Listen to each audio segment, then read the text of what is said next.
bawat Baguio trip, hindi na nawawala ang boating sa Burnham Lake. Sakaling mamasyal sa City of Pines this weekend, huwag madidismaya dahil mula pa noong Oktubre ay isinara ito sa publiko. Yan ang political update ni Dobby De Guzman.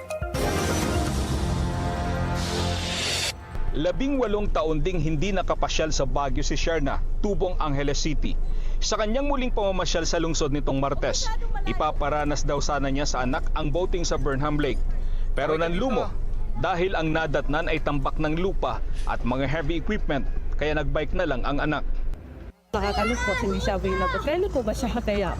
Sana may balik na nga siya. Para pag ano naman po, pag sunod maka-schedule na kami na makapasyal, maano na, na-experience naman ng anak ko.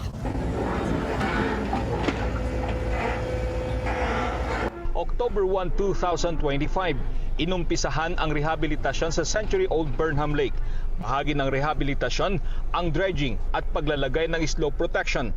Aayusin din ang mga upuan, view deck at magsisilbing daungan ng mga bangka. Dahil sa rehabilitasyon, tigil muna ang 170 bangka ng 7 operator. Kaya ang ilan sa halip na boat, naging photo booth operator muna. Ramdam naman ng ilang negosyante ang epekto sa kanila ng pagsasara ng Burnham Lake. Compare sa noon na dinadayos ng boating, kaya medyo mahirap talaga.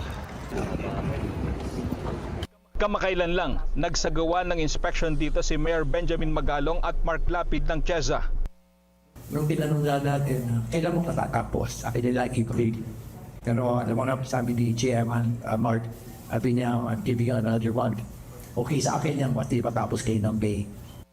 Ang Burnham Lake Rehabilitation ay pinondohan ng 100 million pesos ng Tourism Infrastructure and Enterprise Zone Authority.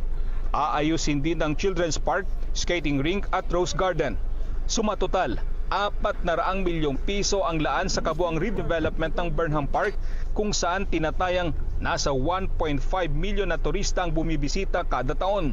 Inaasahang mas dadami pa ang dadayo dito sakaling matapos ang proyekto.